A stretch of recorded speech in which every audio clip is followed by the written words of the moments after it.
Welcome students, मैं श्याम कुमार सिंह आप सभी का स्वागत करता हूं। आज हम supplementary reader the summer of the beautiful white horse कच्चे ग्रामी के इस पाठ का अध्ययन करेंगे।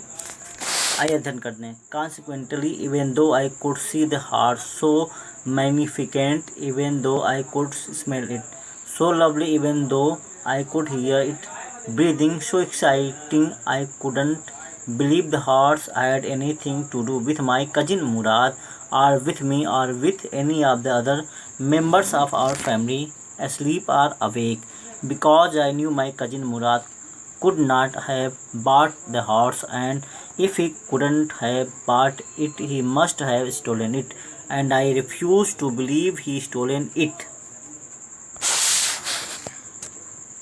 कॉन्सिक्वेंट मतलब अतएव, इवन दो यद्यपि, आई कुड सी द हॉर्स मैं घोड़े को देख रहा था या मैं घोड़े को देख सकता था, शो मैग्निफिसेंट इतना शानदार, इवन दो यद्यपि, आई कुड स्मेल इट मैं इसको सूंघ सकता था, मुझे इसकी गंध आ रही थी, सो लवली जो इतनी प्यारी थी, इवन दो यद्यपि, आई कुड हियर इट ब्रीथिंग यद्यपि कि मैं इसके सांस को सुन सकता था,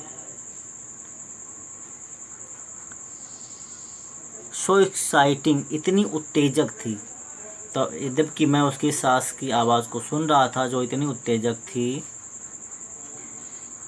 even though I couldn't believe the horse had anything to do with my cousin Murad, or with me, or with any of the other members of our family.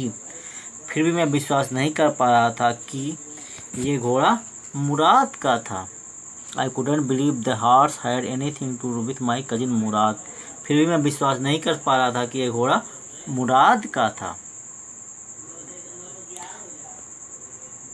Or with me, or with any of the other members of our family. अथवा मेरा या मेरे परिवार के किसी भी सदस्य का था। यहाँ पे लेखक कह रहा है मैं विश्वास नहीं कर पा रहा था कि ये जो घोड़ा है वो मुराद का था या मेरा था या मेरे किसी भी परिवार के किसी सदस्य का था। अस्लीप और अवेक मतलब नींद में अथवा जगा हुआ। बिकॉज आई न्यू क्योंकि मैं जानता था, my cousin Murad could not have bought the horse मेरा जो भाई मुराद है वह घोड़ा खरीदने की स्थिति में नहीं है। And if he couldn't have bought it यदि वह इसको नहीं खरीद सकता था, ही मस्ट हैव स्टोलन तो उसने अवश्य ही चुराया होगा, उसने उसकी चोरी की होगी। And I refused to believe he had stolen it और मैं उसके चोरी करने की बात को मान नहीं सकता था, मैं उस पर अविश्वास करता था। आगे देखते हैं। No member of the Grohlenian family could be a thief Grohlenian परिवार का कोई भी सदस्य चोर नहीं हो सकता था।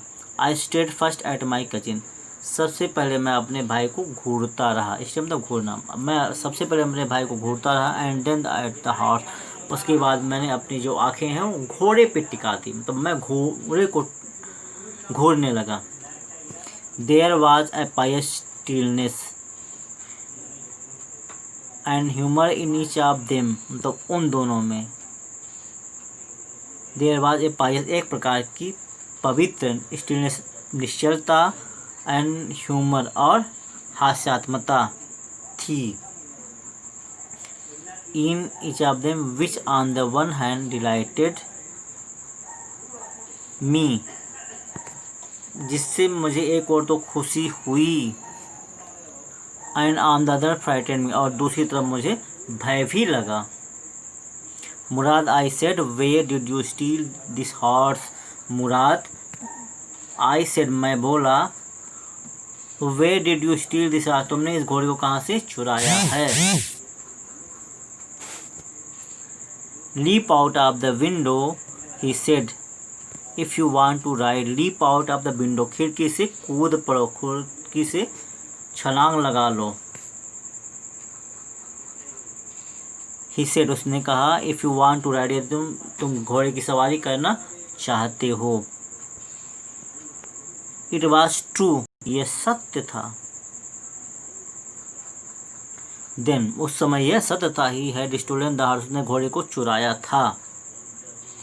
There was no question about it, इसके बारे में कोई प्रश्न नहीं था, इसके बारे में तो कोई शंका नहीं थी। He had come to invite me, वह मुझे आमंत्रित करने आया था। टू राइड और नॉट, कि मैं उस पर सवारी करना चाहता हूँ या नहीं। एज आई चूज, क्योंकि वह मुझे ही चुनना था।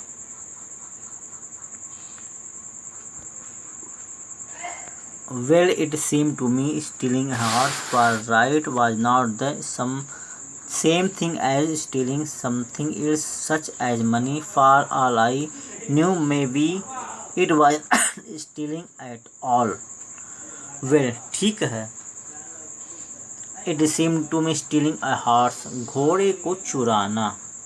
For a ride, सवारी करने के मतलब सवारी करने के लिए घोड़े को चुराना। Was not the same thing, एक जैसी वस्तु नहीं थी। I stealing something else, इसके अलावा कुछ और चुराना, सच में जैसे कि धन को। तब मुझे लगा कि सवारी के आनंद के लिए घोड़े को चुराना तथा किसी अन्य चीज़ जैसे धन के लिए चोरी करना, इसमें भिन्नता थी। For all I knew, क्योंकि मैं जानता था। Maybe it was not stealing at all, यह बिल्कुल ही चोरी नहीं हो सकती, शायद ये चोरी थी ही नहीं। जहाँ तक मेरी जानकारी, जहाँ तक मुझे लगा कि शायद ये चोरी थी ही नहीं। अब इसके अगले भाग को हम अगले दिन